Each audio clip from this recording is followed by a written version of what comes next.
La liste des 23 joueurs pour les 2 matchs qui nous attendent, France-Allemagne et France-Chili.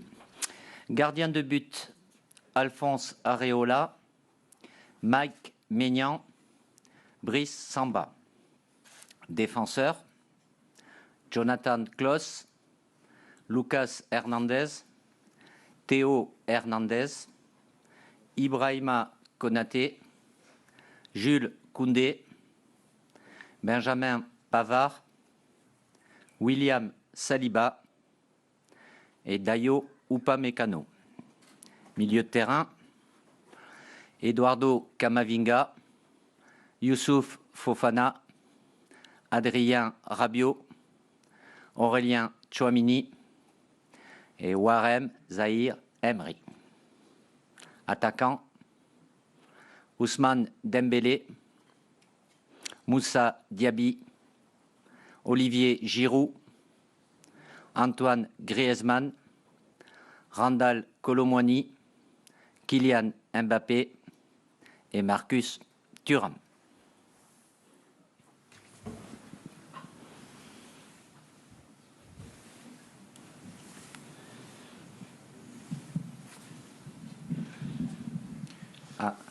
Bonjour Didier, Bertrand Latour, la chaîne L'équipe. Moussa Diaby figure dans la liste, il fait son retour en équipe de France. Un autre nom bruissait depuis quelques semaines, c'était celui de Bradley Barcola, il n'est pas dans la liste. Un nom bruissé.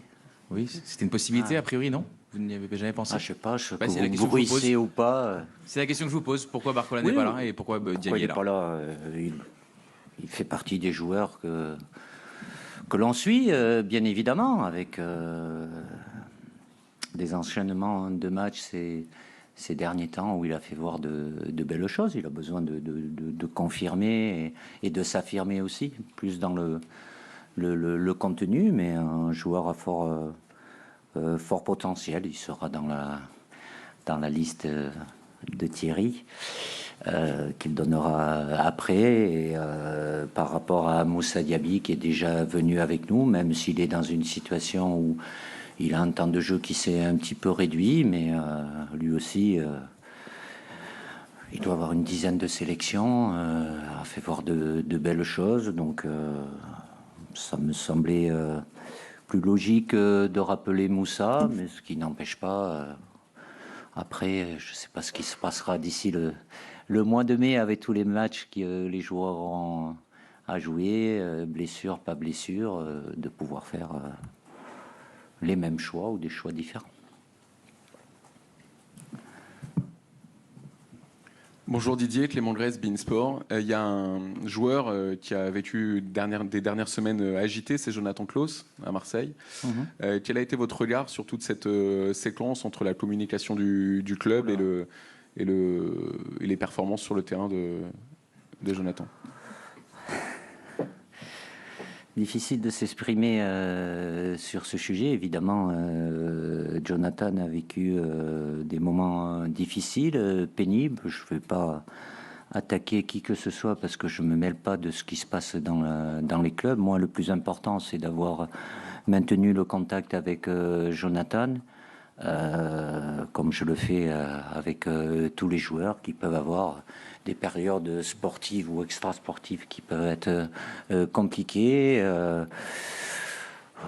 Aujourd'hui, tant mieux pour lui et pour son club et pour l'équipe de France. Je crois que tout le monde est gagnant. La vérité du terrain lui donne raison. Je ne vais pas commenter, juger ce qui a pu être dit d'un côté et de l'autre. Voilà, la situation aujourd'hui s'est normalisée. Tout le monde est gagnant.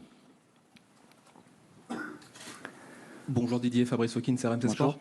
Après l'Euro, les JO, ça va beaucoup faire parler dans les prochaines semaines. Déjà, encore plus. Ce que je veux savoir, c'est si un joueur est appelé par Thierry Henry, s'il souhaite appeler un joueur et que son club est d'accord, quelle sera, vous, votre position, notamment concernant Kylian Mbappé? C'est pas les joueurs, c'est Kylian. Mais Antoine. Alors arrêtez de penser ou de. Moi, je n'ai pas de. C'est pas moi qui décide. Et si Thierry décide de prendre un joueur dans la catégorie d'âge ou au-dessus et que le club est d'accord, il sera dans son équipe.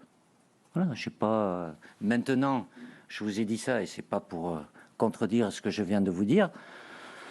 En étant le plus factuel, j'ai quand même aussi un passé dans ma première vie de joueur. L'objectif commun est de la fédération, du président, de Thierry, de moi-même. Moi, je suis pro équipe de France, quelle qu'elle soit. C'est d'avoir la meilleure équipe possible. N'oublions pas, c'est bien, il y en a certains qui le rappellent quand même, ce qui s'est passé aux derniers Jeux Olympiques et la situation dans laquelle s'est trouvé Sylvain Ripoll. Et c'était plus la cause des clubs français que des clubs étrangers. Aujourd'hui, les clubs français, parce que c'est en France, évidemment, ils vont être plus que sensibilisés. Vous avez bien conscience que les clubs étrangers, que les Jeux Olympiques soient en France, hein, ça leur passe au-dessus de la tête.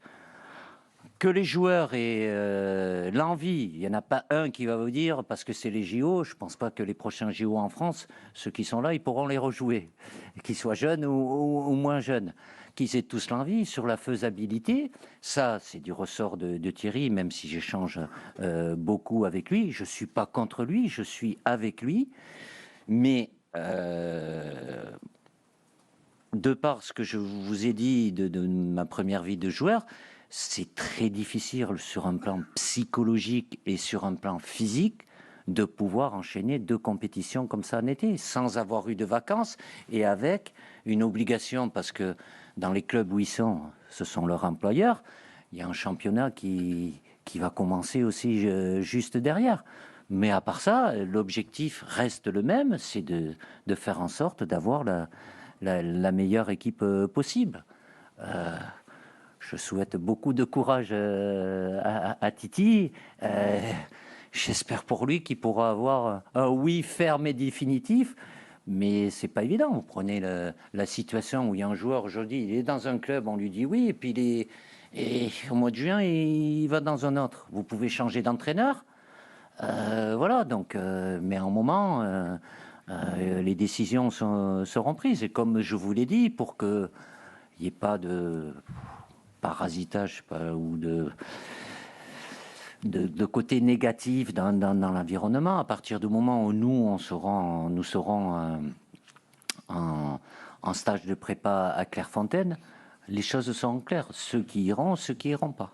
Mais c'est pas moi qui vais décider. Je peux discuter avec Thierry, c'est sa responsabilité. Et il fera ses choix dans le but, comme je viens de vous le dire, d'avoir la meilleure équipe possible.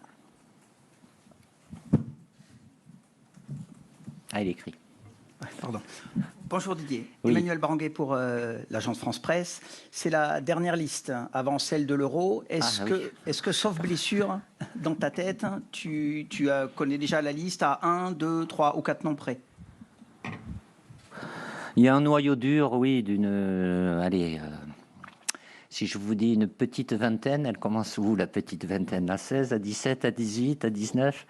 S'il n'y a pas de souci physique, oui, après ça peut, sur 2, 3, 4 joueurs, il peut y avoir des réflexions, ça peut se jouer sur des éléments de ce qui va se passer jusqu'au moment de la liste, mais voilà. Et je pense que mes collègues sélectionneurs, ils ont la même aspiration ou la même espérance. C'est que tout le monde soit sur pied et en bonne santé. Mais je sais trop bien que malheureusement, ceux qui se blessent avant, ils ont le temps de pouvoir. Mais s'il y a des blessures importantes entre ce rassemblement et la liste de mai, ça sera plus compliqué. Donc il faut toujours anticiper et avoir d'autres solutions au cas où, jusqu'au, comme le règlement le permet, à J-1 du premier match, où il y a toujours la possibilité de pouvoir changer un joueur.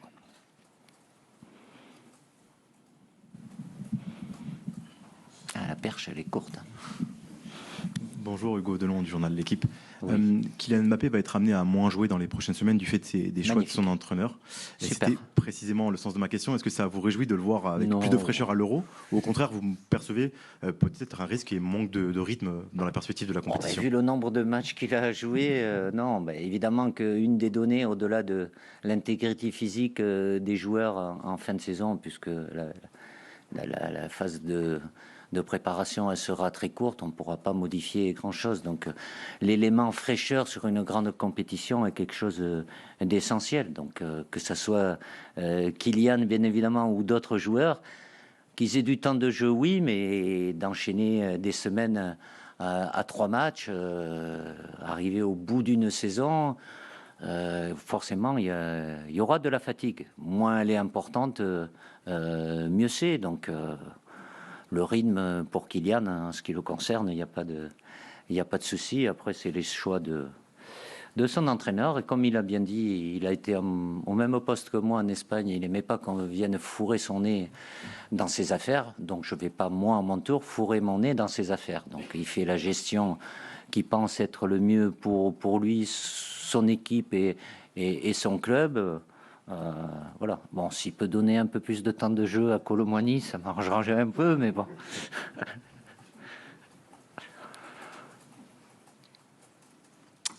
Bonjour Didier, Philippe Sansfourche pour RTL. Pour continuer sur le sujet de Kylian, il se passe toujours beaucoup de choses entre deux rassemblements dans la vie de Kylian Mbappé. On en sait un petit peu plus sur son avenir. En tout cas, en interne, il a fait savoir que l'aventure ne continuerait pas avec le Paris Saint-Germain. Est-ce que, du point de vue du sélectionneur, vous êtes satisfait finalement que la situation se clarifie peut-être plus tôt que ce que vous auriez pu craindre par rapport au timing et l'influence que ça peut avoir sur l'actualité et éventuel parasitage de la vie de l'équipe de France? Parasitage, c'est pas le bon terme. De toute façon, il a toujours occupé beaucoup de place. Il en occupera toujours, donc ça changera pas. Sincèrement, j'étais pas inquiet sur le fait qu'il décide là ou plus tard. Ça le regarde et les personnes qui le conseillent et ses parents, bien évidemment. Donc, est-ce que c'est une bonne chose ou pas? Ça amène à des conséquences pour lui, apparemment aussi, mais bon, j'ai eu à vivre certaines situations dans d'autres compétitions où il y avait des joueurs qui devaient signer des contrats aussi avec certains clubs, et je fais en sorte d'ouvrir la porte. Mais évidemment que Kylian, il prend beaucoup de place sur le terrain et en dehors, et donc de ce côté-là, lorsque ça sera officialisé de sa part, les choses seront claires et définitives. Vous avez échangé avec vous sur ce sujet?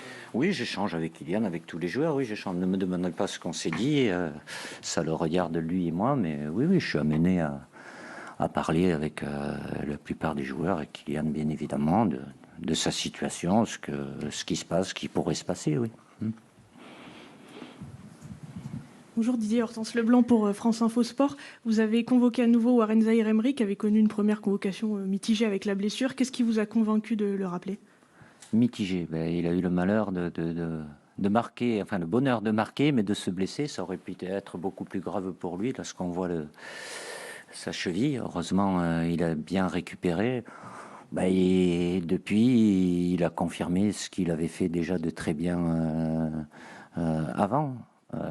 Avec le potentiel qu'il a et cette capacité à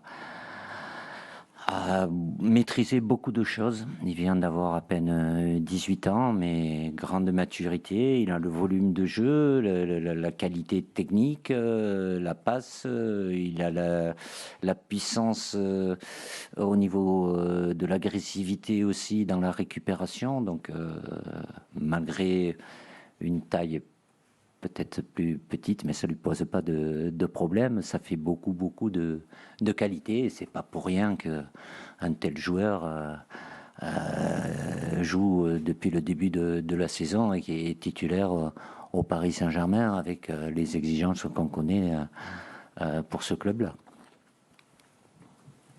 Bonjour Didier, Baptiste Després, Le Figaro. Première question autour de Paul Pogba, forcément qui n'est pas dans la liste, qui a été suspendu 4 ans.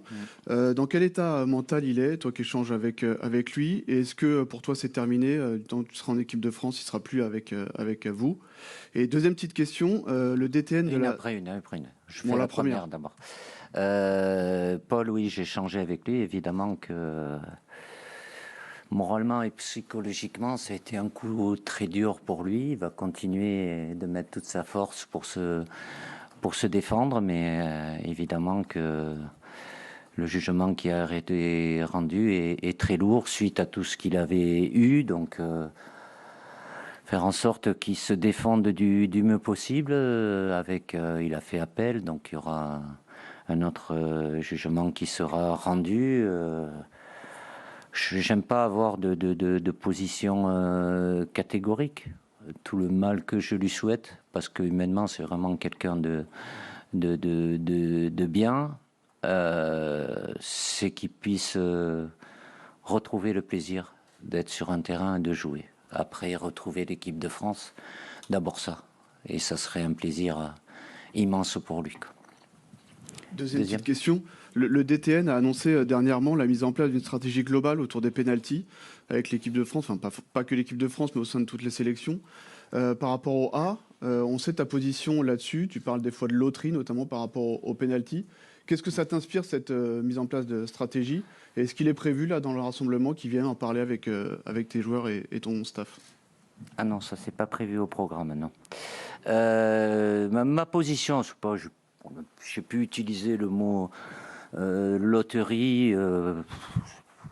C'est un rapport de force entre le tireur et le gardien de but. Ma position après, c'est pas que je considère que ça se travaille pas. On a eu, depuis que je suis sélectionneur, à avoir des joueurs qui puissent tirer des pénaltys. Ce que je suis convaincu, et mon passé de joueur là aussi me donne des informations, c'est qu'il est impossible de recréer la même situation sur un plan psychologique et sur la condition athlétique dans une séance d'entraînement par rapport à un match avec des prolongations, 120. Bon, nous, la dernière, c'était 143 minutes. Voilà, avec... ce qui n'empêche pas que, très bien, qu'il y ait des études qui soient faites là-dessus, ça me pose aucun problème. En revanche, ce qui me gêne et je trouve déplacé, oui, c'est la sortie médiatique du DTN.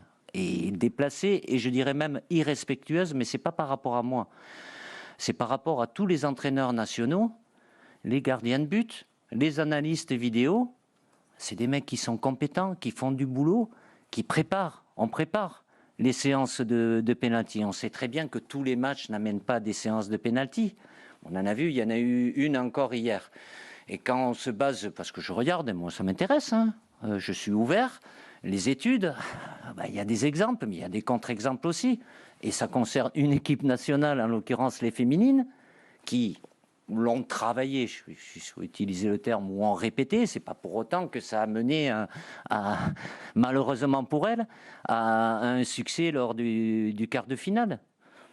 Ça peut se travailler, voilà. Après, faire des séances que là-dessus, voilà.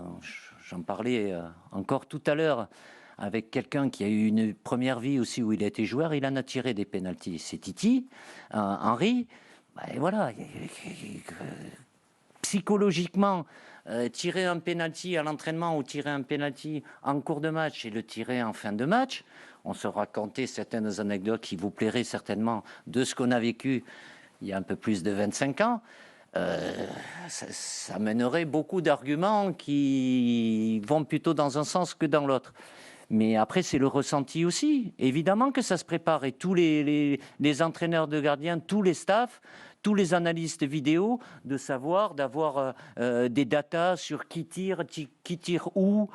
Ils peuvent changer aussi au dernier moment. Après, je le répète, c'est un rapport de force entre le tireur et le gardien. et qui prend le dessus. Vous avez vu la séance hier, il y a des pénaltys qui ont été arrêtés. Ça aurait été bien que Lautaro il puisse faire la même chose en 2022 que ce qu'il a fait là. Voilà, il y a de très grands joueurs qui ont marqué des pénaltys et puis qui en ont raté aussi en cours de match ou en fin de match. C'est une situation. Nous, pour parler de l'équipe de France, je ne vais pas parler des autres sélections, c'est pas de mon ressort, je reste à ma place. Nous, on a eu 2 séances de tir au pénalty. Évidemment, 2 négatives, c'est assez récent, donc forcément c'est marquant. Depuis que je suis en poste, ce qui va sur les 100, oui, pratiquement, ça va faire 150e, donc 149 vagues, il y avait 18 matchs qui étaient concernés pour une susceptible séance de tir au but. Bon, on n'en a eu que 2, ça veut dire qu'on les a gagnés avant les 16 aussi, donc ça représente 15%. Ça s'est pas bien passé. J'ai fait des séances aussi que par bonheur j'ai gagné. C'est certainement parce que je tirais pas, autrement ça serait passé différemment, sans avoir fait de séances spécifiques. Il faut aussi comprendre qu'être à l'entraînement et tirer un penalty, et après 120, 130, 140 minutes, une donnée psychologique qui peut rentrer en ligne de compte, aussi où le joueur ou la joueuse se sent pas parce qu'en face, y a un gardien qui connaît parce qu'ils sont en club ou pas en club, et un état psychologique où ils se sentent pas. Donc, il faut s'adapter. Mais c'est avec tous ces éléments-là où ça laisse le terme de loterie, où on a des choses qu'on ne peut pas maîtriser. On peut prévoir, c'est comme ce que nous avons prévu avec mon staff et les 2 analystes vidéo. Et sur les 5 tireurs susceptibles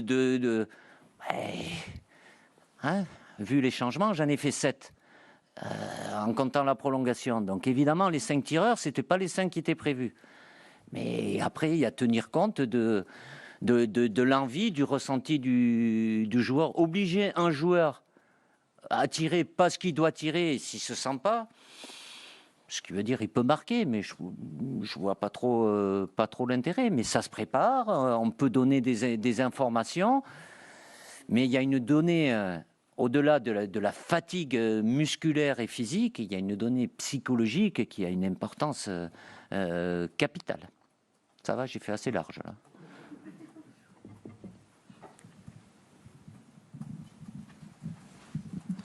Bonjour Didier. On a senti que c'est un sujet qui vous tenait à cœur. Non, il y a des sujets comme ça qui occupent l'actualité, où on a l'impression qu'avant on n'a rien fait, d'un seul coup, il y a d'autres sujets, moi, qui m'intéressent. Pourquoi je vous en donnais un, tiens, je vous donne un peu de... pourquoi, en France, on a du mal à avoir des arrières latéraux? Bonne question. Qui peut y répondre? Je ne sais pas. DTN, peut-être. Peut-être. Vous êtes senti attaqué du coup? Non, c'est pas moi. Moi, attaqué, moi, j'ai pas de... Voilà, il n'y a pas de problème. Moi, je fais en sorte de comprendre, d'être corporate. Je m'appuie énormément sur la DTN. J'ai tous les observateurs qui viennent de la DTN. Donc, il n'y a pas de problème. Après, qu'il y a peut-être de mauvaises intentions, et je ne vise pas spécialement le DTN, de certaines personnes. Oui, c'est de notoriété publique, mais bon, ça, c'est pas gênant. Mais je suis ouvert aux nouvelles expériences, mais il faut un vécu aussi. Il faut un vécu. Être sur le banc, gérer, c'est quelque chose d'important. Et tous les entraîneurs nationaux des équipes de jeunes, eux, ils y sont. Et ils bossent. Donc moi, j'ai du respect pour eux. Ça se passe bien, ça se passe mal. Oui, mais je prends l'exemple de Jean-Luc Vanucci, qui a perdu 2 finales au pénalty, qui fait un super boulot avec nous en tant qu'observateur. Ben évidemment qu'il aurait préféré les gagner. Est-ce qu'il a tout bien fait ou il n'a rien fait pour les gagner? Non, il a fait ce qu'il pensait être bien avec son staff, avec ses analystes vidéo et avec l'entraîneur des gardiens. Mais malheureusement, le résultat ne lui donne pas raison. Comme il me donne tort à moi aussi. Didier, oui. De nouveau. De nouveau. Est-ce que vous êtes parti pour de nouveau fonctionner avec des réservistes pour la liste de l'Euro? Est-ce que c'est quelque chose qui est acté en vous Non, c'est en réflexion, mais ça dépend de quoi, pardon, excusez-moi? De plein de choses, mais aujourd'hui, je ne vais pas vous donner de réponse. Voilà, il y a des dates FIFA. Je ne vous cache pas que la probabilité aussi, puisque les dates FIFA pour la mise à disposition, c'est à partir du lundi 3, c'est-à-dire le surlendemain de la Ligue des Champions. Bon, on est censé commencer avant, mais c'est probable que certains joueurs de certains clubs, à la fin de leur championnat, aient des tournées où ils soient obligés de participer. Et donc, si c'est le cas, ça réduira forcément la période de préparation. Mais entre réservistes, suppléants, on fera en sorte, on y réfléchit. Il y a encore des choses à affiner, bien évidemment, avec... comme vous le savez, la difficulté d'avoir des joueurs qui ne s'arrêtent pas aux mêmes dates. Championnat de France 18, il y a l'Angleterre aussi, et puis après c'est l'Italie et l'Espagne qui finissent une semaine plus tard. Il y a les finales de coupe qui sont une semaine pratiquement en même temps, c'est-à-dire une semaine après, et puis il y a les finales de Coupe d'Europe aussi, où aujourd'hui... il y a beaucoup de joueurs français qui sont encore concernés. Donc c'est en réflexion et on vous communiquera ça au mois de mai. Oui, bonjour Didier. Hier soir, Marcus Thuram en fait a eu un geste déplacé face à Atlético Madrid. Qu'est-ce que tu en as pensé? Je ne l'ai pas vu.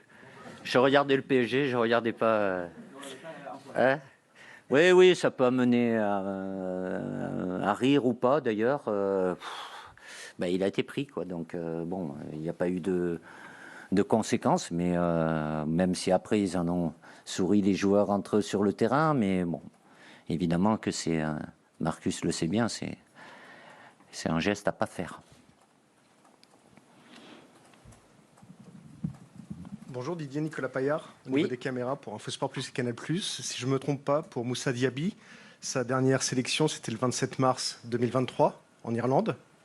Il y a 8 matchs depuis. Est-ce que ça peut lui mettre la pression, ce rassemblement? Surtout que c'est le dernier avant l'Euro. C'est au contraire de la pression. Ça peut lui donner beaucoup d'espoir ou d'espérance et qu'il fasse en sorte, après, déjà pendant le rassemblement et après le rassemblement, de tout faire pour être dans la liste de mai. Il y a des joueurs qui viennent régulièrement, d'autres que tout dépend des circonstances aussi, mais il n'a pas perdu toutes ses qualités. Il a, comme je l'ai dit avant, un temps de jeu qui s'est un peu réduit, mais sur ce qu'il fait, il est capable d'être décisif aussi, de faire marquer. Il est venu déjà avec nous puisqu'il a 10 sélections. Voilà, c'est l'opportunité pour lui de profiter au mieux de ce rassemblement. Oui, Didier, Fabrice Hawkins, RMC Sport. Oui. Deux petites questions. La première, est-ce que vous imaginez emmener à l'Euro des joueurs ou un joueur qui n'est jamais venu jusqu'ici avec vous? Comme je n'ai pas de position radicale, je ne vais pas m'interdire cette possibilité-là. Ce n'est pas parce que je ne l'ai jamais fait. C'est pas je vais changer pour changer si ce n'est pas pour faire mieux. Mais si j'estime que... pourquoi pas? Ce qui ne veut pas dire que je vais le faire. Je n'ai pas la réponse. Et sur deux joueurs qui ne sont pas dans cette liste, ça me manquait. Qui marchent ceux qui plutôt sont pas là, bien il y en a ces derniers beaucoup temps. qui sont pas là. Oui. Et je sais, vous pouvez pas prendre tout le monde. Axel Disasi notamment de Chelsea, qui a des bonnes performances ces dernières semaines. Exactement. Et Mathys Tel devant. Est-ce qu'il est rentré dans la réflexion? On sait qu'il y a plusieurs absents devant. Est-ce qu'il est rentré dans la réflexion pour cette liste?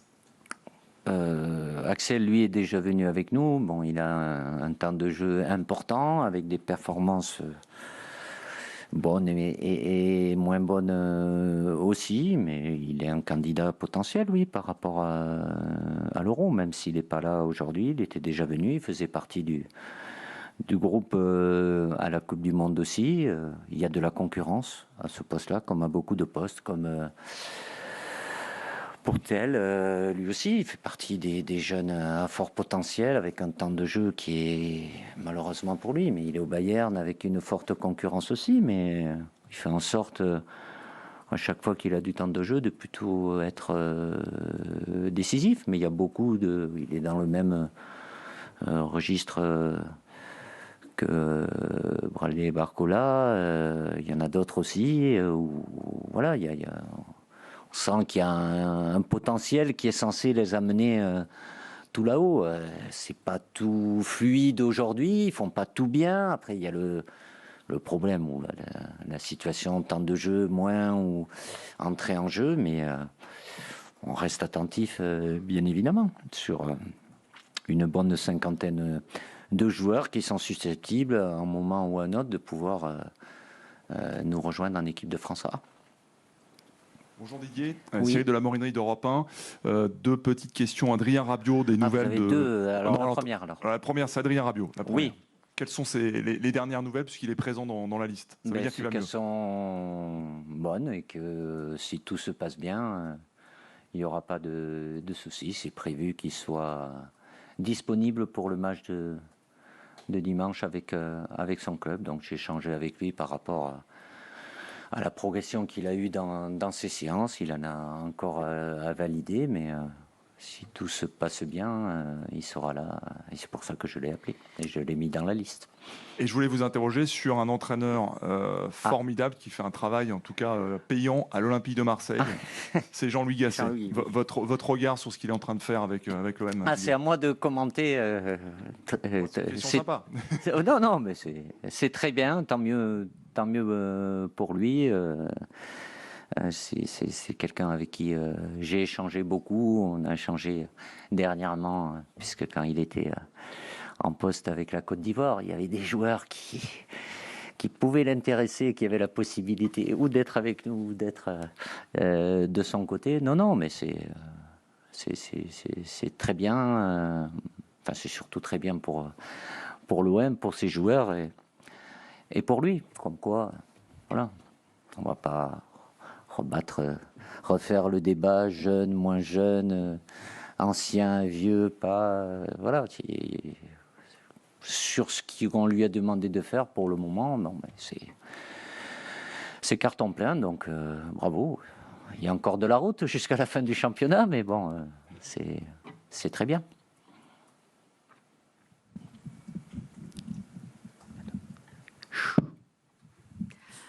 Bonjour Didier, Johanna Swan pour Instinct Foot. Ma question, c'est sur Presnel Kimpembe. On espère un retour assez proche sur le terrain, mais est-ce que c'est un petit peu trop juste pour l'espérer le voir à l'Euro, selon vous? Parce que ça fait presque un an qu'il n'a pas joué. Oui, ça a été compliqué. Déjà, il faut qu'il revienne avec son club et qu'il puisse retrouver la pleine possession de ses moyens. Les délais sont courts, bien évidemment, mais à un degré moindre. Mais je parlais de Paul Pogba avant, pour Kim, voilà, de retrouver la pelouse, les vestiaires. Une année, c'est long. Il est passé par des périodes difficiles aussi. C'est quelqu'un qui a un fort mental aussi, et je pense que chaque jour, la reprise pour lui se rapproche, mais déjà avoir ce plaisir-là, et puis après, il faudra évidemment d'autres éléments positifs, mais déjà sortir de cette longue période d'indisponibilité, ça serait déjà un grand pas pour lui.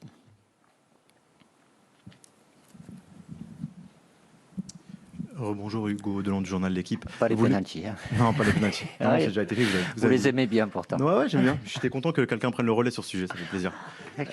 Ça rebondit. Non, je vais vous parler des gardiens pour les pénaltys. Non, rien à voir. Non. Sur Koulibaly, vous l'évoquiez tout à l'heure, rapidement en début de conférence de presse. Il a accumulé très peu de temps de jeu ces dernières semaines. Il n'a pas joué hier soir.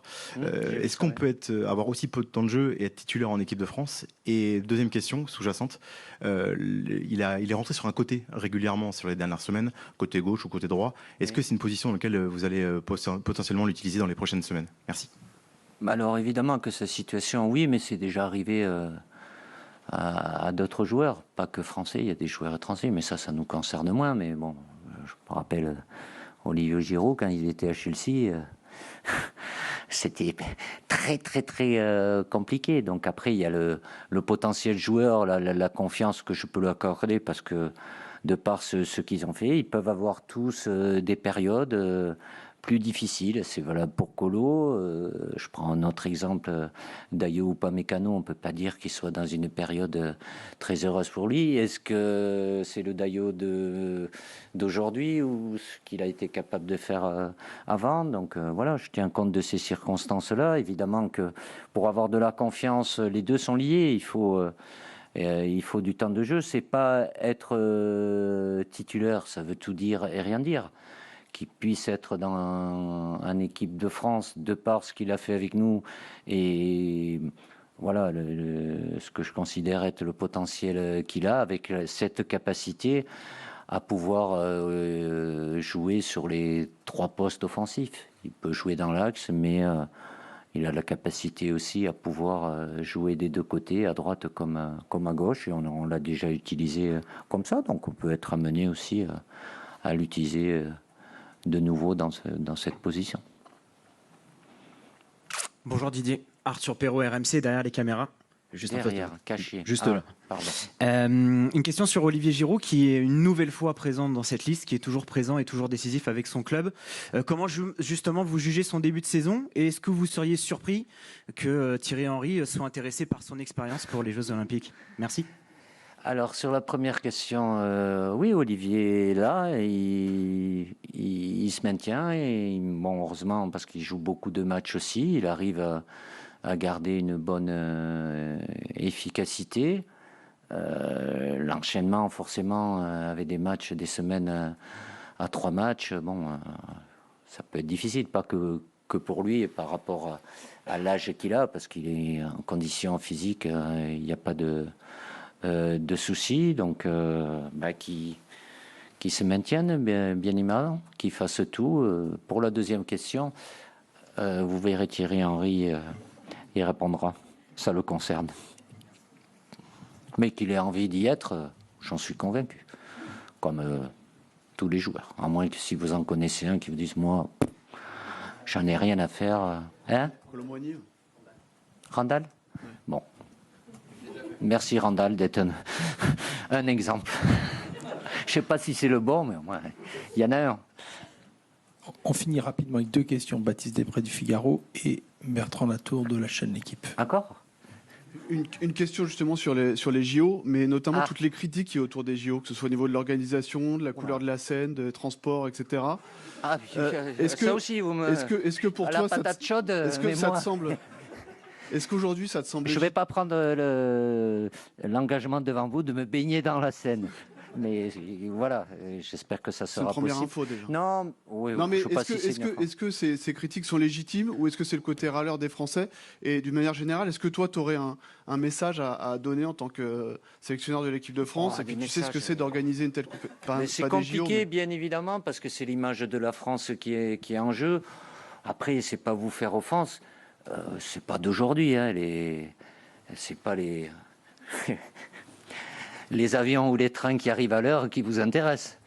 Ça fait pas trop débat, et voilà, donc il vaut mieux voir les choses qui sont un peu négatives. Tout n'est pas parfait, il y a des choses certainement à améliorer, il y a des gens qui sont responsables pour ça, mais moi je suis à fond derrière tout le monde pour que ça se passe du mieux possible pour les athlètes à tous les niveaux que ce soit, et que ça soit voilà, une belle fête, et que l'image que auront le monde entier sur la France soit une image positive.